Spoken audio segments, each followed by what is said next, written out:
Fidèles serviteurs, fidèles servants du Seigneur, bonjour. Je suis votre frère Martial Danon. Je viens aujourd'hui pour vous parler un peu du miracle et du salut. Beaucoup vont à l'église. Vont-ils à l'église pour chercher les miracles ou pour chercher le salut?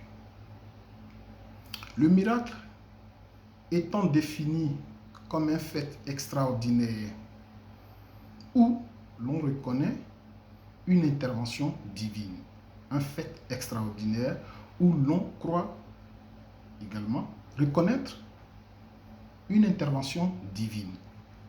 Quant au salut, il est défini comme étant le fait d'échapper au châtiment éternel à cause de nos péchés pour parvenir à la félicité de Dieu, au paradis de Dieu. Ainsi donc, les deux définis, nous sommes en droit de nous demander si le miracle donne le salut. Il est vrai que dans le livre de Marc 16, versets 17 à 18, Jésus dit: « Voici les signes qui accompagneront ceux qui ont cru. En mon nom, ils chasseront les démons. Ils parleront d'autres langues, de nouvelles langues. Ils saisiront les serpents. S'ils boivent quelques breuvages mortels, il ne leur sera fait aucun mal. Ils imposeront les mains aux malades et les malades seront guéris. » Voici donc les signes qui accompagnent ceux qui ont cru. C'est Jésus qui indique cela. Et cela est vrai parce que aujourd'hui, comme depuis, nous constatons que Dieu se manifeste dans les églises par ces signes. Mais dommage, aujourd'hui, beaucoup courent dans les églises parce qu'ils ont des besoins humains. Beaucoup courent dans les églises parce qu'ils cherchent un mariage. Beaucoup courent dans les églises parce qu'ils cherchent à faire un voyage. Beaucoup courent dans les églises parce qu'ils cherchent l'enfantement. Beaucoup vont dans les églises parce qu'ils veulent avoir de l'argent. Ainsi donc, beaucoup, nous constatons, à une prolifération d'hommes se disant de Dieu, une prolifération d'églises. Et à côté de cela, nous constatons également un flux migratoire des fidèles des églises. Dès qu'une personne vient pour nous dire que de l'autre côté là-bas, l'homme de Dieu, il fait ceci, il fait cela, il est très fort, il est puissant, on quitte l'église dans laquelle nous étions pour aller là-bas. Est-ce que le miracle sauve? Si nous courons dans les églises, nous nous déplaçons comme des oiseaux migrateurs à la recherche de miracles, est-ce que ces miracles obtenus peuvent nous conduire au ciel? Voici, nous allons dans le livre de Matthieu 7, verset 22.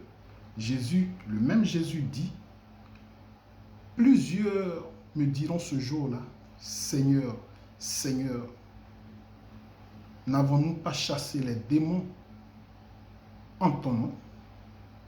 N'avons-nous pas prophétisé en ton nom? N'avons-nous pas fait beaucoup de miracles en ton nom? » Et je leur répondrai ouvertement: « Retirez-vous de moi, vous qui commettez l'iniquité. » Donc voici ce que Jésus dit à ceux par qui ces miracles-là sont opérés. Si Jésus est capable de rejeter au dernier jour ceux par qui ces miracles sont opérés, ce n'est pas celui qui reçoit le miracle qui va être épargné. Cela veut dire en clair que ce n'est pas par le miracle qu'on parvient au salut. Ce n'est pas par le miracle qu'on est sauvé. Le miracle reste un signe qui accompagne ceux qui ont cru. Donc, si tu te limites à la quête du miracle, voilà que le dernier jour, tu risques de faire partie de ceux qui vont être retenus dehors et être jetés dans le feu. Donc, le miracle n'envoie pas au ciel. C'est ce qu'on retient déjà. Mais si le miracle n'envoie pas au ciel, qu'est-ce qui envoie au ciel? Qu'est-ce qui sauve? Qu'est-ce qui donne le salut? Nous allons aller dans le livre de Matthieu 3, verset 8 et verset 10. Jean-Baptiste baptisant dans le Jourdain, beaucoup de personnes venaient vers lui. Il disait à ceux-là, à ceux qu'il baptisait. Au verset 8, il dit, produisez du fruit digne de la repentance. Produisez du fruit digne de la repentance. Nous allons au verset 10. Il dit, la cognée est déjà mise à la racine des arbres. Tout arbre qui ne produit pas du bon fruit sera coupé et jeté dans le feu.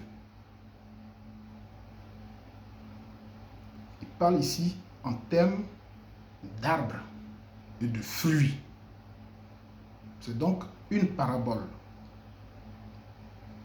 Nous allons dans le livre de Matthieu 7, au verset 19. Jésus parle en ces termes.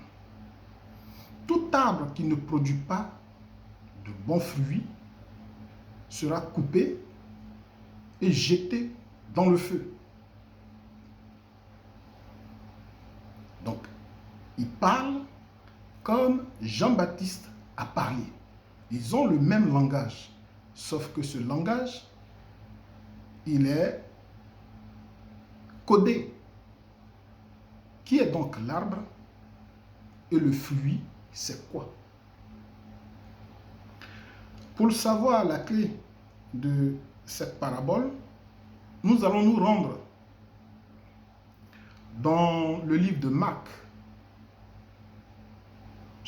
chapitre 8, verset 24.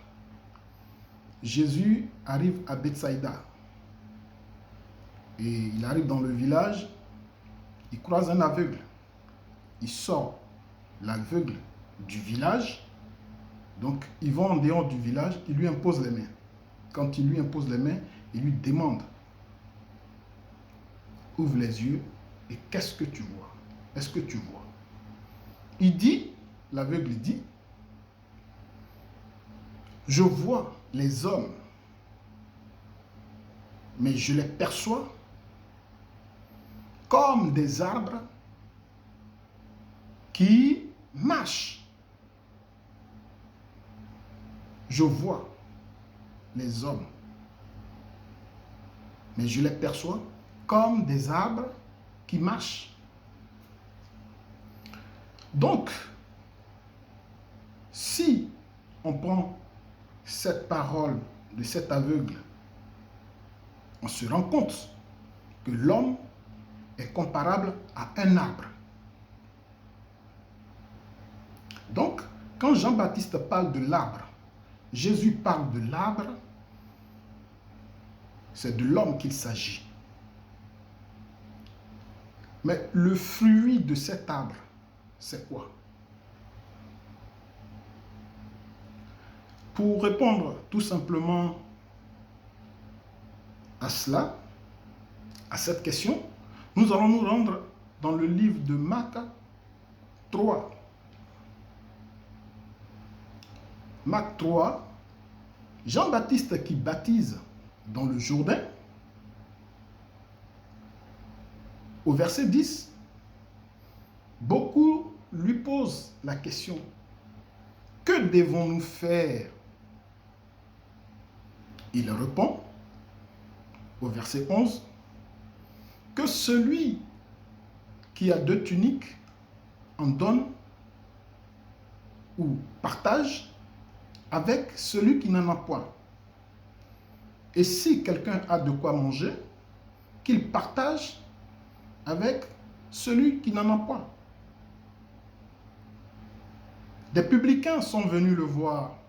Ils ont posé la même question. Il leur dit, n'exigez rien au-delà de ce qui vous a été ordonné. N'exigez rien au-delà de ce qui vous a été ordonné. Les soldats, au verset 14, qui viennent lui poser la même question, il dit, ne commettez ni extorsion, ni fraude. Contentez-vous de votre solde. Voyez-vous?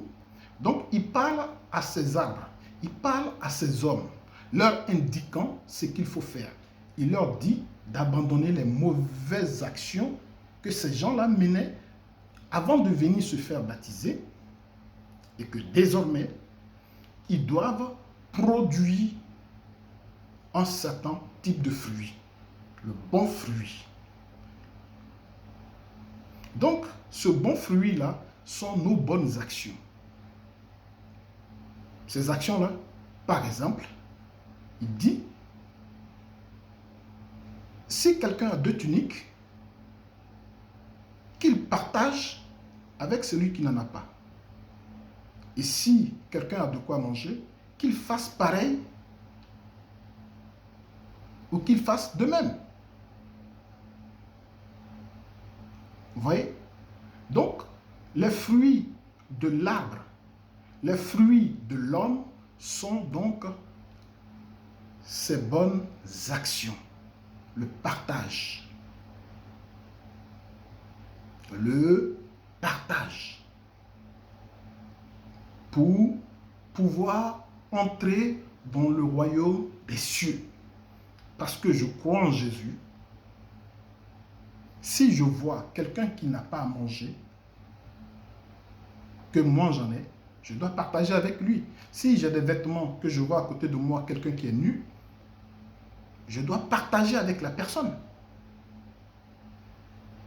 Mais je ne dois pas dire, maintenant que je suis en Jésus-Christ, ou je suis baptisé, ça me suffit. Je reste là, même si quelqu'un souffre à côté de moi, ce n'est pas mon problème. Mon problème, c'est d'amener à l'église, c'est de tout faire à l'église, c'est de donner à l'homme de Dieu qui est peut-être déjà rassasié. Et tu laisses le pauvre qui est à côté de toi, et tu vas donner dans ton église. Tu as des vêtements, tu t'habilles bien, la personne qui est à côté de toi n'a même pas un seul vêtement, tu le dépasses et tu vis ta foi. Ce n'est pas une foi. Éphésiens 2, non, Jacques 2 d'abord, au verset 26. Jacques 2, verset 26. Jacques dit ceci. Comme le corps sans l'esprit est mort, de même, la foi sans les œuvres est morte. Donc, si tu te convertis, il faut, parce que tu t'es converti, tu deviens une nouvelle création, tu dois poser des actes nobles. Ce sont ces actes nobles-là qui sont dits du bon fruit.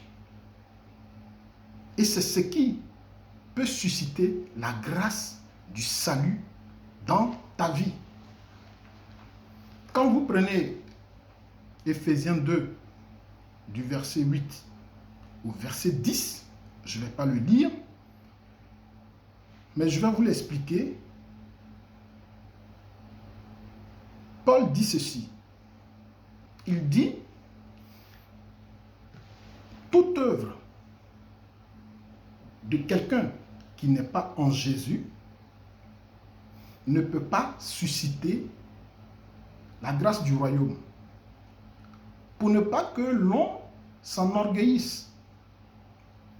Donc, si je ne suis pas en Jésus, que je pose certains actes, ces actes-là, quoi qu'ils soient bons, ils ne peuvent pas me permettre d'avoir le salut, pour ne pas que mon orgueil prenne le dessus.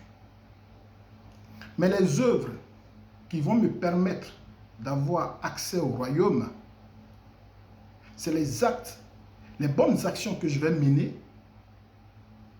en Jésus-Christ. Parce que je me suis converti en Jésus, j'ai foi en Jésus, alors à cause de cette foi-là, je mène de bonnes actions. Ce sont ces actions-là qui sont dites bonnes œuvres. Voyez-vous?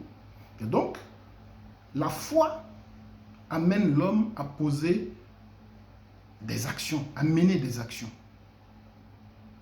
Les actions que tu mènes en dehors de Jésus ne peuvent rien faire. Ces actions-là sont stériles.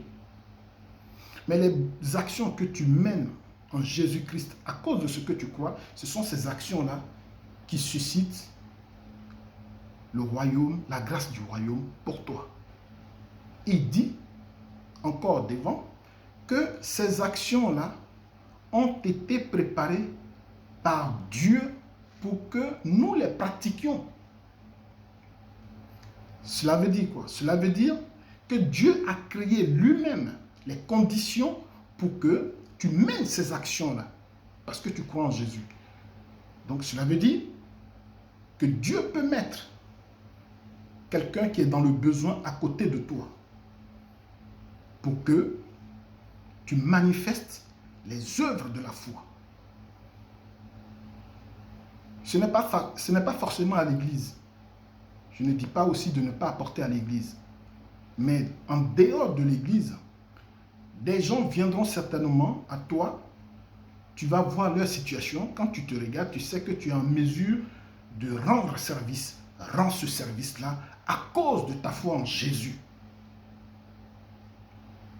Tu ne peux pas dépasser un malade et aller à l'église donner de grosses enveloppes là-bas. Pendant ce temps, quelqu'un qui est là, qui a besoin peut-être même de 10 € pour acheter un médicament qui va le guérir. Quelqu'un qui n'a pas de vêtements, toi tu en as, il est à côté de toi, tu le dépasses, et puis voilà. Ça, c'est pas de bonnes œuvres. Ce ne sont pas de bonnes œuvres. Dieu crée des situations pour que tu exprimes ta foi. Voyez-vous? Et donc, quand on va à l'église, on doit savoir qu'on y va pour rechercher le salut. Le salut, c'est le fait de se convertir, se faire baptiser, renoncer à ses péchés et se faire baptiser, croire en Jésus. Et à cause de ce que tu crois en Jésus, tu dois mener des actions de foi. Ailleurs, les gens appellent ça le zakat. Mais en Jésus, ce sont des fruits dignes de la repentance. C'est à cela que Dieu regarde et il t'accorde le royaume. Mais si tu ne mènes pas ces actions, pour que tu ailles dans le royaume, ça va être difficile. Et nous allons lire Matthieu 25, du verset 31 au verset 40. Jésus dit, « Quand le Fils de l'homme viendra dans sa gloire avec tous les anges, et qu'il s'assiera sur le trône de sa gloire, toutes les nations seront assemblées devant lui. Et il séparera les uns d'avec les autres. Comme le berger sépare les brebis des boucs. Il mettra les brebis à sa droite et les boucs à sa gauche. À ceux qui sont à sa droite, le roi dira, venez, vous qui êtes bénis de mon Père, prenez possession du royaume qui a été préparé depuis la fondation du monde pour vous. Car j'avais faim et vous m'avez donné à manger. J'avais soif et vous m'avez donné à boire. J'étais étranger et vous m'avez recueilli. J'étais malade et vous m'avez visité. J'étais en prison et vous êtes venus vers moi. Quand les justes demanderont, mais Seigneur, quand avons-nous vu avoir faim et t'avons-nous donné à manger, ou soif et t'avons-nous donné à boire? Étranger et t'avons-nous recueilli? Ou nu et t'avons-nous vêtu? Malade et t'avons-nous visité? En prison et sommes-nous allés vers toi? Et je leur répondrai, toutes les fois, en vérité, que vous avez fait toutes ces choses à un des plus petits de mes frères, c'est à moi que vous les avez faites. Quand vous prenez au-delà du verset 41, les boucs qui sont à sa gauche, il leur dira, retirez-vous de moi et allez dans le feu qui a été préparé pour Satan et ses anges. Car j'ai eu faim et vous ne m'avez pas donné à manger. J'ai eu soif et vous ne m'avez pas donné à boire. J'étais nu, j'étais étranger et vous ne m'avez pas recueilli. J'étais nu et vous ne m'avez pas vêtu. J'étais malade et vous ne m'avez pas visité. En prison et vous n'êtes pas venu vers moi. Et quand ils demanderont, mais Seigneur, quand est-ce que nous t'avons vu avoir faim et t'avons-nous pas donné à manger? Soif, t'avons-nous pas donné à boire? Étranger, t'avons-nous pas recueilli? Malade, et ne sommes-nous pas venus vers toi? Nus, et t'avons-nous pas vêtus? En prison, et sommes-nous pas venus vers toi? Et il dira, toutes les fois que vous n'avez pas fait toutes ces choses à un des plus petits de mes frères, c'est à moi que vous ne les avez pas faites. Allez-y, entrez dans le feu éternel, et ceux-ci iront dans le feu éternel. Donc, la foi sans les œuvres ne vaut rien, elle est morte. Donc, pour avoir le royaume, il faut se faire baptiser, il faut croire en Jésus, et parce qu'on croit en Jésus, il faut poser des actions. Il faut assister ceux qui ont besoin d'assistance. Toutes les fois que vous le faites, c'est à Jésus-Christ que vous le faites. Donc, voici ce qui sauve. Voici ce qui sauve. Voici le fruit digne de la repentance. Voici le bon fruit de l'arbre que tu es. Si quelqu'un te dit que le salut est un miracle, n'y crois pas. Quitte-la très tôt. Si quelqu'un te dit que tu n'as rien à faire pour mériter le royaume, parce que Jésus est déjà mort à la croix, à partir du moment où tu crois, Ça suffit. C'est faux. Ils sont en train de vous tromper. Si tu crois en ces paroles, tu feras partie certainement des boucs et non des brebis.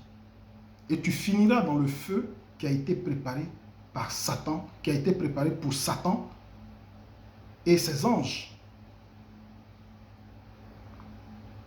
La foi en Jésus est accompagnée d'œuvres, de bonnes œuvres. Ne vous déplacez pas pour des miracles. N'allez pas à l'église. Chercher à être ami du pasteur ou de l'homme de Dieu, ça ne vous envoie nulle part. Il y en a qui boudent parce que l'homme de Dieu ne les a pas reçus. Ça ne vous mènera nulle part. Le salut, votre salut est dans vos mains. Votre salut dépend de vous. Parce que cet homme de Dieu-là, il risque d'être retenu dehors. Il risque d'être retenu dehors. Et toi, tu risques de te retrouver à droite du Seigneur. Donc, en quoi est-ce qu'il est plus important que toi? Il y en a des hommes de Dieu qui se donnent des airs de roi, des airs de prince.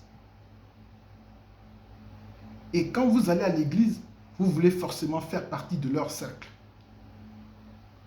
Recherchez premièrement le royaume. Recherchez les choses célestes. Soyez attachés à votre salut. Personne ne peut vous donner le salut. Le miracle ne peut pas vous donner le salut. Le miracle ne peut pas vous conduire au ciel. Il y a des gens qui font de ces actions pour séduire l'homme de Dieu. Je ne sais pas. Mais ces choses-là ne peuvent pas vous conduire au ciel. Vous allez vous déplacer d'une église A à une église B parce que dans l'église B, il y a beaucoup plus de miracles que l'église A. Vous allez vous perdre. Si vous ne prenez pas le temps de vous asseoir pour vous dire que dois-je rechercher dans l'église? Est-ce le miracle ou est-ce mon salut? Est-ce que le miracle m'amène au ciel? Que faut-il faire pour aller au ciel? Vous ne trouverez pas la vraie réponse. Et des manipulateurs vous manipuleront et ils vous dépouilleront de vos biens. Et après, qui allez-vous accuser? Qui allez-vous accuser? Des gens, certaines personnes qui sont allées à l'école, qui sont arrivées loin. Ils ont des Bibles qui ne peuvent pas prendre un tout petit temps pour lire, pour se renseigner, avoir une culture biblique, pour ne pas se tromper. Ils ne le font pas. Ils confient leur destin à quelqu'un qu'ils ne connaissent pas. Vous allez dans une église, vous êtes assis là-bas pendant des années, 2 ans, 3 ans. Si un seul jour, on ne vous prêche pas le royaume,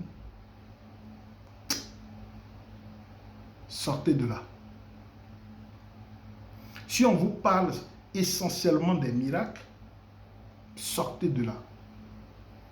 Parce que vous risquez de perdre non seulement votre temps, mais vous risquez de faire partie des boucs qui vont aller dans le feu de l'enfer. Donc, je vous exhorte à rechercher votre salut. Je vous exhorte à poser des actions pour rechercher votre salut et non à courir derrière les miracles. Les miracles restent des signes, mais les miracles ne conduisent pas au ciel. C'est pour nous conduire au ciel que Jésus a payé le prix à la croix, et non pour les miracles. Et dans ça, certains prestidigitateurs viennent, ils vous manipulent et vous tombez dedans. Certains marabouts viennent sur le terrain, et ils opèrent en toute impunité. Vous les suivez.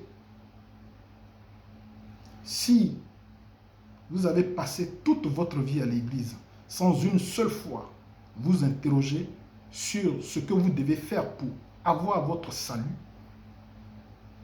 vous avez perdu votre temps. Vous allez vous retrouver quelque part et vous serez étonné. J'ai fait des offrandes, j'étais à l'église, j'étais mais Seigneur, j'ai fait. Dieu ne reconnaît pas ça, Jésus ne reconnaît pas ça. Si ceux par qui les miracles s'opèrent eux-mêmes, ils risquent d'être recalés à la porte, ce n'est pas vous qui recevez le miracle, qui allez entrer par la porte étroite. Non. Recherchez le royaume et la justice de Dieu dans votre vie et vous serez sauvés. Je répète, aucun serviteur de Dieu ne vous donnera le salut. Le salut, c'est l'homme lui-même, à la lumière de ce que je viens de citer dans la Bible, que vous allez marcher pour l'obtenir. Que la paix de Dieu soit sur vous, que Dieu vous donne de comprendre ce que je viens de dire afin de vous permettre d'avoir une base dans l'église que vous fréquentez, que Dieu vous conduise et qu'il vous éclaire. Voici donc ce que je voulais dire aujourd'hui, que la gloire revienne à notre Dieu et que la paix de Dieu soit sur vous. Au revoir et à bientôt.